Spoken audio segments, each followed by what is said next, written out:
Okay, greetings everyone. Welcome to Gerard Black in the Philippines with the truth. I want to welcome you to my channel, all my subscribers, all my peaches, triggers, lovers, haters, commenters, and scallywags. Each and every one of you are welcome to my channel. I hope the lighting here is a little bit better than yesterday. My God, it was so harsh.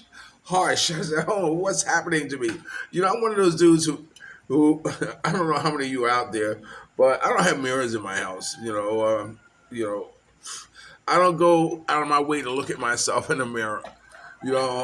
Mostly because, you know, I know when I was younger, I used to, I used to do my self portrait because I was an artist. I used to do a self portrait of mine every year.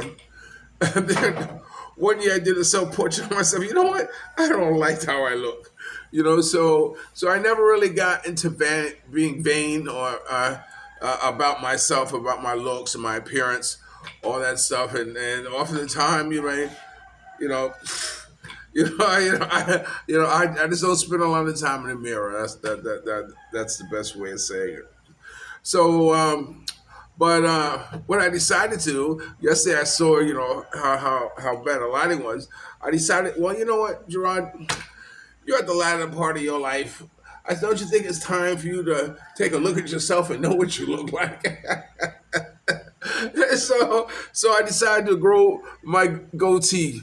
I figure I'd put a little goatee here and grow it. So that's something to look forward to. If you need something to look forward to, look for my goatee. When I was in the states, or when I go to the states, I always let my beard grow. And it's gotten pretty long at some point in time. And the reason being because I always wanted to distance myself from the young thugs. I never wanted to be mistaken for riffraff, or a gang member, or be misidentified as someone being part of that.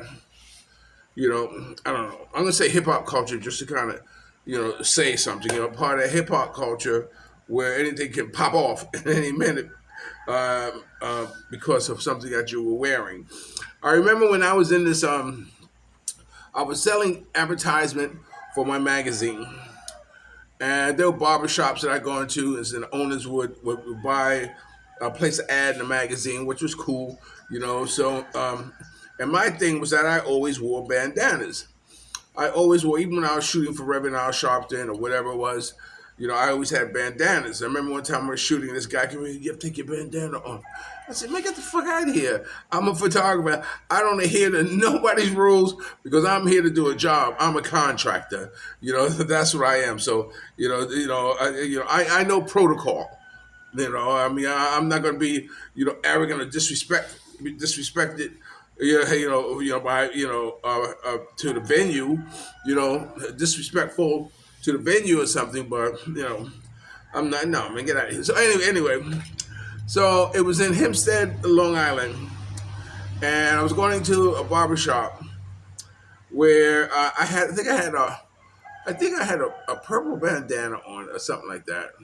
It was one of the off color, one of the. So I wore it in there, and when I walked in there, everybody froze and just stared at me. And I'm walking in there, hey, what's going on? What's happening? What's happening? Because whenever I go into places, I make a lot of noise because, hey, I come in peace. It's just me, Gerard, me. I got something to sell you, or something like this. Even when I move around here, that's what I do when I go in the stores. I say, hey, girlfriend, what's up, amigo? Like this. And then it tends to lower the anxiety of other people around you when you let it be known that you come in peace. So anyway, the owner was in the back of the barbershop, and he says, "Hey man, you can't wear that color in this barbershop." And I heard what he said. And I said, oh man, come on, man. I ain't down with that, man. I just want to know if you're going to buy ads this month in the magazine. He said, no, man, come back later. I said, okay, brother. Okay, peace. Okay. All right, you brothers, take it easy. I'll see you later. Ciao. And I walked out the door. And when I got to my car, my Lincoln LS, when I got to my car, I took that bandana off. And never again did I wear bandanas because it let me know how close I came to being misidentified as someone else and possibly having some harm come to me. So I never wore bandanas again. You know, as my, as I wore them as my trademark. Everybody said, which one's Gerard? Gerard's the one with the bandana on, or walking. Oh, there's Gerard. Like this, because that's how I always that's how I always envision people to say when I step into a room and say, "Shh, there's Gerard." Like that. I was sitting at the game that we were playing with the foreigners, and the owner says, "Oh yeah, Gerard, I set up a VIP table for you and your family." I said, "Oh, okay, that's nice." And so one of the other foreigners said, "VIP? There's no VIP." I said, "Excuse me. If you don't consider yourself as VIP, that's on you, Paul. As far as I'm concerned, I'm VIP everywhere I go. Very important person. So one of those things. But anyway, so I'm going to grow my goatee, and at the same time, I may break out and buy a mirror just so I can look at myself more and kind of, pay more attention to what I look like. You know. But anyway, what I want to talk about is that um, I was watching this thumbnail kept coming up in my video feed, and as much as I didn't want to see it because it had something to do with that Mike guy or whatever, and there's a picture of him and me, Gerard, not Gerald, Gerard versus Mike, and they're like this. So because I knew it had something to do with the video back in the back in the day, So I didn't, I kept trying to get away from it, kept kind of getting away from it, and so finally I said to myself, the only way I can make this thumbnail go away is by my watching the video. Now, mind you, I've been seeing this video thumbnail for the longest time, so I started watching it, and it turned out it had nothing to do with him saying something. It was a video from a blogger called Smoothly. He was right here. And he was commenting on the video I made that I got a strike against. I'm not going to go into detail about it, but, I was really surprised. I was really shocked that he had stood up for, you know, for my side of it, pointing out that I was wrong. I was absolutely wrong posting that video. I admit it. I apologize. I mean, God help me. I will never do it again. I would think a little bit more before I put that type of video on YouTube. But, I got what I want to show, but I don't want to. It has nothing to do with women. Well, I mean, but anyway, so, but he pointed out that, that the drastic measures that you want to take is that you want to take this man away from his family. By asking him to leave the Philippines, because of a mistake, an error in judgment, feeling that he was, condemning all, disrespecting all Filipinos and all that stuff. So kudos to Smoothly, and I want to say thank you, Smoothly, for your analysis, and although reprimanding me for my actions, which I truly deserve, my brother. Thank you very much. But I really appreciate you stepping into the ring to voice your opinion. If I had the time, I say if I had the time, or if I really cared, I probably would look and see what other people were saying about it. But then why? It's over with. I made my apology. I recognize the error of my ways, and YouTube striked me for it. So I learned my lesson. Okay, okay. So with that being said, this next thing I'm going to talk to you about is that I was watching another blogger. Now, I don't watch very many bloggers, I have to admit. And one thing that Smooth Lee said that that got me, he says, I watch a lot of brothers on YouTube, watch their contents and all that stuff, which is, which is, I guess it's like doing homework. You get to hear what everyone else is saying or whatever. I just don't have any interest in what no one else is saying except what I'm saying. And although sometimes stuff I'm saying is kind of like woo out there, but it's coming out of my mind, and not influenced by anybody else other than me. But I happen to watch. Um, One of the reasons why I started doing these blogs is because I met a cat named Paul, who had a blog called Old Dog with New Tricks. Paul with Old Dog New Tricks, and I met him in Valencia. Matter of fact, the same place I met Mia from. And we were talking about. He was telling me about his YouTube blog or whatever. Mind you, I haven't really seen it. I haven't, man, those type of things. But he invited me to come on his channel, so I said, okay, cool. So I went to his house. Um, I saw his little setup, and we did the video. And now I floods of question coming into my mind. Where this is how you do it. How much money you make. Like this, and it got me into. Oh, and Paul saying, "Well, you can do it too." I said, "Oh, really? I got a lot to say." But the point of the matter is that he was the one who ignited that spark inside me to do YouTube. And I've been on a show once before. Often at the time we talked about racism, racism, and etc. Which is, it's no, it wasn't the total topic of our conversation, but it tended to lean toward that, and he got a lot of good comments on that too as well.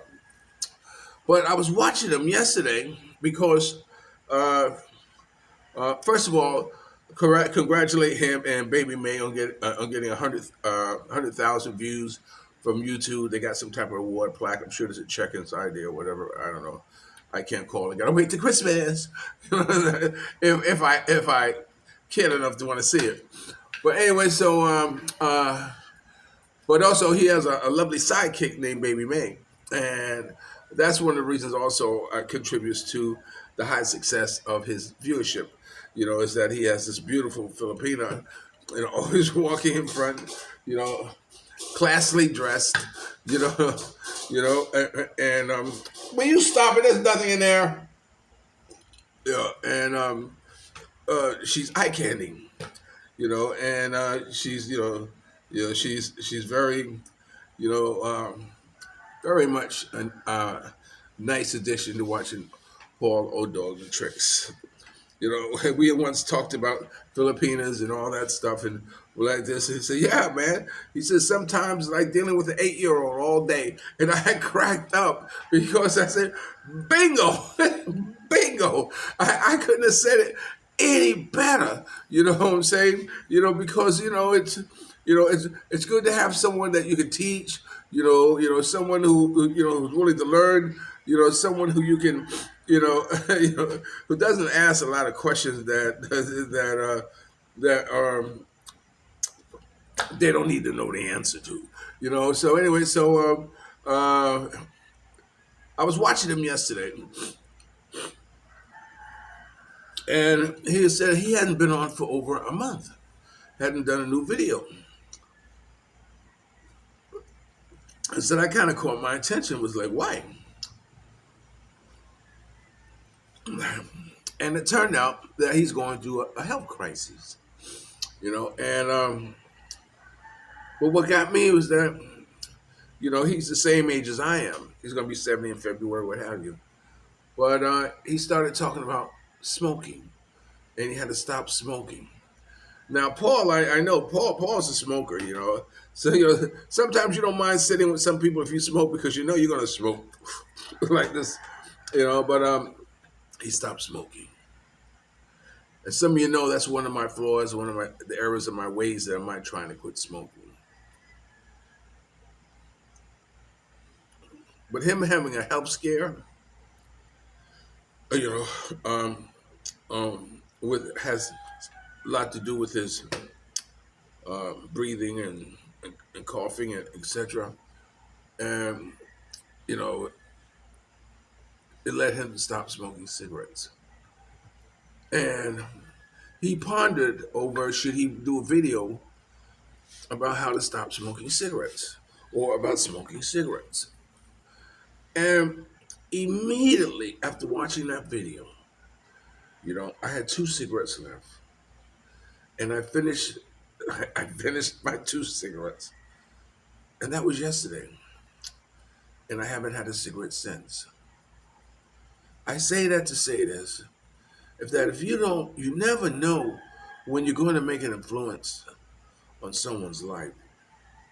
Don't never stop not wanting to share your experience of what you're going through, whether it be your health, finances, or whatever it is. Because the advice that you give or experience is always the best teacher, always the best teacher. But when you listen to someone else who's going through what you're going through, it might be the push you need to get on the right track. And with that, this is Gerard Black in the Philippines with the truth. Remember, dreams are nothing more than plans awaiting action. Never disrespect the elder, always pull someone up. And sometimes, baby Paul, you're the only one to see your vision. And the best revenge in life is to live good. I'm living good today. I hope you are too. And if you're lucky enough to have a woman like Ollie Woodson, former lead singer of The Temptation, once sung, treat her like a lady. And ladies, if you're lucky enough to have a good man like me, make him feel like a king and never say no. I love you like a love song, baby. And take care of yourself. All right? You're the only one you got. I'll talk to you later. Peace.